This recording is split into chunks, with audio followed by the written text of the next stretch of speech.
സ്ത്രീകൾക്കും ട്രാൻസ്ജെൻഡർ വിഭാഗക്കാർക്കും കെ.എസ്.ആർ.ടി.സിയിൽ സൗജന്യ യാത്ര അനുവദിക്കുന്ന പ്രിയദർശിനി പദ്ധതിയുടെ ഇടുക്കി ജില്ലാതല ഉദ്ഘാടനം തൊടുപുഴ കെ.എസ്.ആർ.ടി.സി ടെർമിനൽ കോംപ്ലക്സിൽ നടന്നു. ഒരു സർക്കാരിന്റെ മുഖമുദ്ര എന്ന് പറയുന്നത് ആ സർക്കാർ തെരഞ്ഞെടുപ്പ് കാലത്ത് നൽകുന്ന വാഗ്ദാനങ്ങളും ആ സർക്കാരിന്റെ മികവ് എന്ന് പറയുന്നത് ആ വാഗ്ദാനങ്ങൾ എത്ര കണ്ട് ആ സർക്കാർ നടപ്പാക്കുന്നു എന്നുള്ളതാണ്.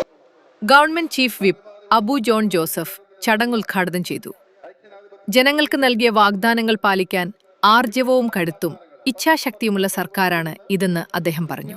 ഓരോ വിഷയങ്ങളും വ്യക്തമായി പഠിച്ച് ഓരോ വിഷയങ്ങൾക്കും നമ്മുടെ സർക്കാർ അധികാരത്തിൽ വന്നാൽ എന്തായിരിക്കും അതിന്റെ പരിഹാര മാർഗമെന്ന് വിവിധ കോൺക്ലേവുകൾ നടത്തി വ്യക്തമായ ധാരണയോടും കാഴ്ചപ്പാടോടും കൂടെ ഈ കേരളത്തിലെ ഒരു പുതിയ യുഗത്തിലേക്ക് നയിക്കുവാനുള്ള വ്യക്തമായ പദ്ധതിയോട് കൂടിയാണ് നമ്മുടെ ജനങ്ങളെ ഈ തെരഞ്ഞെടുപ്പിൽ അഭിമുഖീകരിച്ചെങ്കിൽ അന്ന് വാഗ്ദാനം ചെയ്ത ഓരോ കാര്യങ്ങളും ഒന്നൊന്നായി ഒരു മാസം കഴിയുന്നതിന് മുമ്പ് തന്നെ അതിൽ പ്രഖ്യാപിച്ച പല പ്രധാനപ്പെട്ട പ്രഖ്യാപനങ്ങളുടെയും പല വാഗ്ദാനങ്ങളും പരസ്യമായി പ്രഖ്യാപിച്ച് ജനങ്ങളിലേക്ക് എത്തിക്കുവാനുള്ള ആർജവം കാണിക്കുന്ന ഒരു സർക്കാർ ആ വാഗ്ദാന പാലനത്തിന്റെ ഭാഗമായിട്ടാണ് ഇന്ന് ഇവിടെ ഈ കെ.എസ്.ആർ.ടി.സിയിലെ സൗജന്യ യാത്ര ഇന്ന് തിരുവനന്തപുരത്ത് ബഹുമാനനെ മുഖ്യമന്ത്രി ഉദ്ഘാടനം ചെയ്യുന്നത്. തീർച്ചയായിട്ടും വരും നാളുകളിൽ ഇത് കേരളത്തിന്റെ ഒരു സുവർണ്ണ കാലഘട്ടമായിരിക്കും. നമ്മൾ തെരഞ്ഞെടുപ്പ് പ്രചരണ വേദികളിൽ പറഞ്ഞതുപോലെ ഒരു പുതിയ യുഗത്തിലേക്ക് നമ്മുടെ സംസ്ഥാനത്തിനെ കൈപിടിച്ചുയർത്താൻ, പുതിയ ഒരു വികസന പാതയിലേക്ക് നമ്മുടെ സംസ്ഥാനത്തെ കൈപിടിച്ചുയർത്താൻ നമ്മുടെ സർക്കാർ പ്രതിജ്ഞാബദ്ധമാണ്. പുതിയ വികസന പാതയിലൂടെ കേരളത്തെ പുതുയുഗത്തിലേക്ക് നയിക്കുകയാണ് ലക്ഷ്യമെന്നും അദ്ദേഹം കൂട്ടിച്ചേർത്തു. അക്ഷരാർത്ഥത്തിൽ ഇതൊരു വിപ്ലവകരമായ ഒരു പദ്ധതിയാണ്. ഒരിക്കലും ഒരു ഗവൺമെന്റും ധൈര്യപ്പെടാത്ത പ്രഖ്യാപനമാണ്. ഇടുക്കി എം.പി. ഡീൻ കുര്യാക്കോസ് മുഖ്യപ്രഭാഷണം നടത്തി. ഒരു സർക്കാരും നടപ്പാക്കാൻ ധൈര്യം കാട്ടാത്ത വിപ്ലവകരമായ പദ്ധതിയാണിതെന്ന് അദ്ദേഹം അഭിപ്രായപ്പെട്ടു. ആദ്യം തന്നെ ബഹുമാന്യനായ മുഖ്യമന്ത്രിക്കും അദ്ദേഹത്തിന്റെ സഹപ്രവർത്തകർക്കും ഹൃദയം നിറഞ്ഞ ഞങ്ങൾ സഹോദരിമാരുടെ പേരിലുള്ള അഭിനന്ദനങ്ങൾ രേഖപ്പെടുത്തുകയാണ്.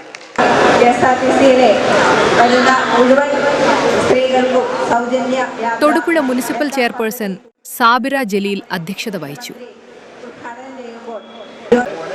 കടക്കൂ പുറത്ത് ഇത് ഇവിടെ അവസാനിച്ചിരിക്കുന്നു, അകത്തേക്ക് കടക്കൂ, നിങ്ങളെ ചേർത്ത് പിടിക്കാൻ തയ്യാറാണ് എന്നതാണ് പുതിയ മുദ്രാവാക്യം. ജില്ലാ പഞ്ചായത്ത് പ്രസിഡന്റ് ഷീല സ്റ്റീഫൻ, വിവിധ രാഷ്ട്രീയ കക്ഷി പ്രതിനിധികളായ C P. Mathew, Shukkoor, Suresh Babu K, M J. Jacob, KSRTC Thodupuzha unit officer M G. Rajeev, general controlling inspector E R. Prasannakumar, വിവിധ ട്രേഡ് യൂണിയൻ നേതാക്കൾ എന്നിവരുൾപ്പെടെ നിരവധി പേർ ചടങ്ങിൽ പങ്കെടുത്തു. വനിതകളുടെ ക്ഷേമം ഉറപ്പാക്കിയ ജനകീയ സർക്കാരിന്റെ അഭിവാദ്യങ്ങൾ, അഭിവാദ്യങ്ങൾ, അഭിവാദ്യങ്ങൾ, ജനകീയ സർക്കാരിന്റെ അഭിവാദ്യങ്ങൾ.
News desk, Chiptech live, media hub.